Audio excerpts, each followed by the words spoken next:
It is now 2 years later, and George and Mary are helping their friends, the Martini family, move out of one of the miserable shacks that line the street of the slum neighborhood known as Pottersfield. The family consists of Martini, his wife, and 4 kids of various ages from 2 to 10.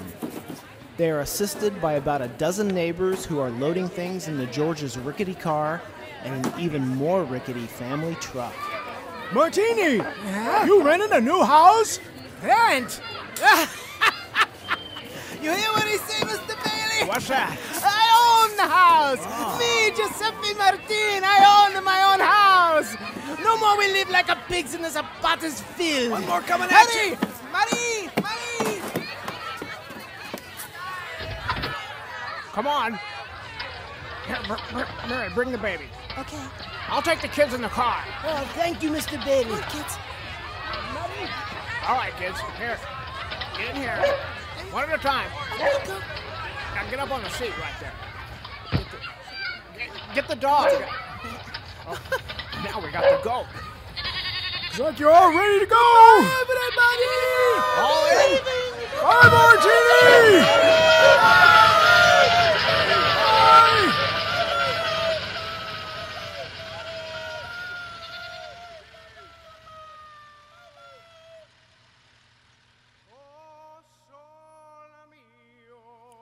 The car and truck pass underneath the sign that says, "Welcome to Bailey Park, a district of new small houses, not all alike, but each individual."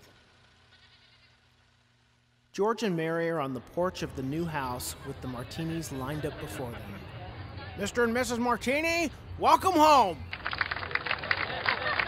Across the street, Sam Wainwright is standing in front of his big black town car watching George. Sam is the epitome of a successful up-and-coming businessman, complete with a chauffeur.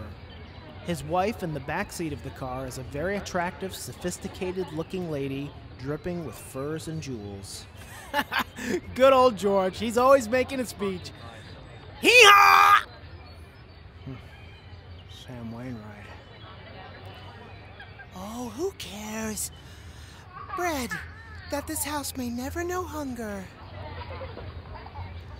Salt, that life may always have flavor. And wine, that joy and prosperity may reign forever. Enter the Martini Castle.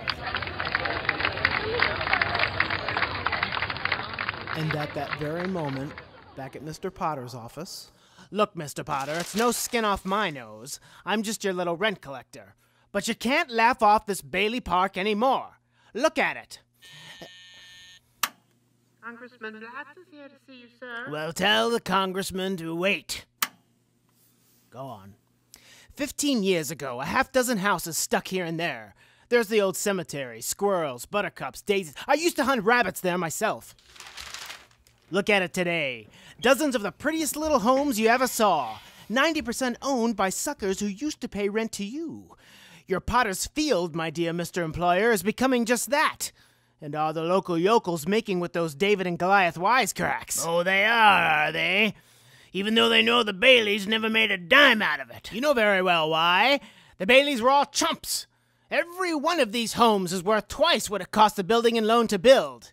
If I were you, Mr. Potter... And you are not me. As I say, it's no skin off my nose. But one of these days, this bright young man's gonna be asking George Bailey for a job. The Bailey family's been a boil on my neck long enough. Yes, sir. Come in here. Back at Bailey Park, George and Mary are talking to Sam and his wife Jane. We just stopped in town to take a look at the new factory, and then we're gonna drive on down to Florida. Oh, that's swell. Why don't you have your friends join us? Why, sure. Hey, why don't you kids drive down with us, huh? Oh, afraid I couldn't get away, Sam. Still got the nose to the old grindstone, huh? Jane, I offered to let George in on the ground floor in plastics, and he turned me down cold. Oh, now don't rub it in. I'm not rubbing it in. Well, I guess we better run along. Awfully happy to have met you, Mary. Nice meeting you. Bye, George. Bye, Jane. Glad to see you. So long, George. Bye, See you in the Sam. funny papers. So long, Mary. Bye, Sam. Have fun. Thanks for dropping around. Florida. Hee-haw! Hee-haw.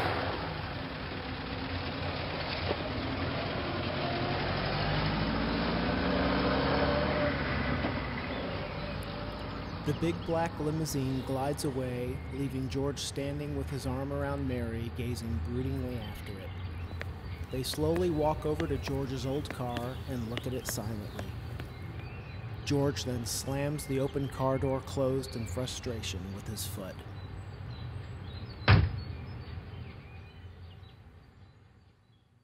George is now in Potter's office, and Potter is lighting a big cigar which he has just given George.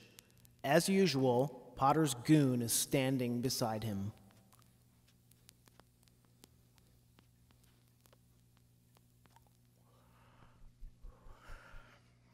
Thank you, sir. It's quite a cigar, Mr. Potter. You like it? I'll send you a box. George begins to sit down in a plush, elegant sitting chair placed directly in front of Potter's desk, and he is momentarily surprised at how low he sinks into the chair. Although Potter is also seated, he still towers over George from the other side of the desk. Well, I suppose I'll find out sooner or later, but just what exactly did you want to see me about? Oh, George, now that's just what I like so much about you. George, I am an old man, and most people hate me. But I don't like them either, so that makes it all even. You know, just as well as I do, that I run practically everything in this town, but the Bailey Building and Loan. You know also that for a number of years I've been trying to get control of it, or kill it, but I haven't been able to do it. You have been stopping me. In fact, you have beaten me, George, and as anyone in this county can tell you, that takes some doing. Now, take during the Depression, for instance. You and I were the only ones that kept our heads. You saved the building and loan. I saved all the rest. Yes, well, most people say you stole all the rest. The envious ones say that, George. The suckers. Now, I have stated my side very frankly. Now let's look at your side. Young man, 27, 28, married, making, say, 40 a week. 45. Oh, 45. Out of which, after supporting your mother and paying your bills, you're able to keep, say, 10, if you skimp. A child or two comes along, you won't even be able to save the 10. Now, if this young man of 28 was a common, ordinary yokel, I'd say he was doing fine. But George Bailey is not a common, ordinary yokel. He's an intelligent, smart, ambitious young man who hates his job, who hates the building and loan almost as much as I do. A young man who's been dying to get out on his own ever since he was born. A young man, the smartest one of the crowd, mind you. A young man who has to sit by and watch his friends go places because he's trapped.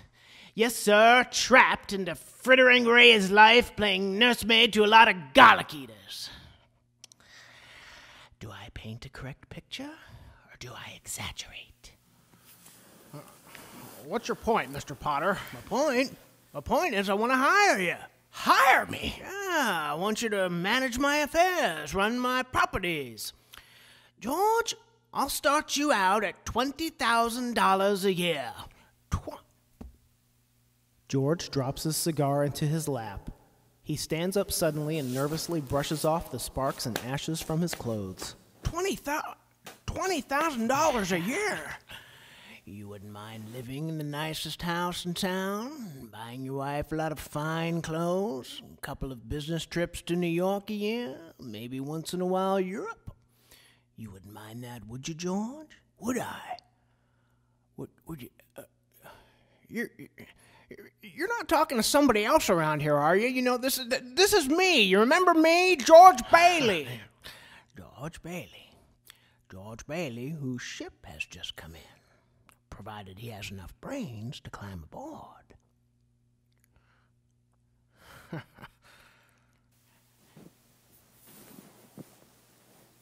George sits back down and is contemplating carefully, while Potter watches George intently as he thinks things over. Holy mackerel.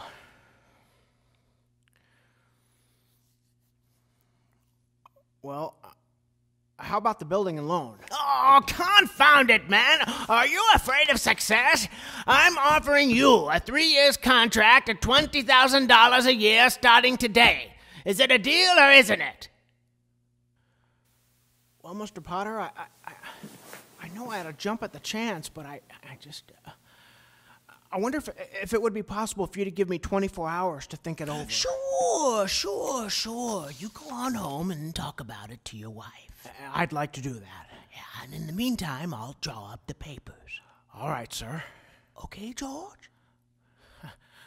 Okay, Mr. Potter. As they shake hands, George feels a physical revulsion. Potter's hand feels cold and clammy.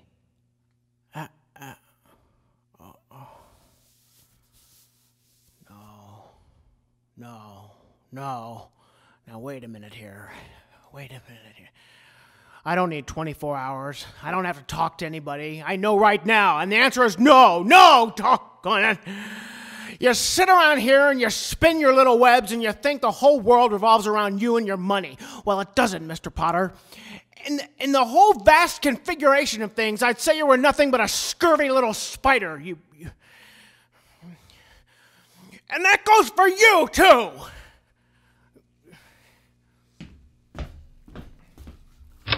And it goes for you, too.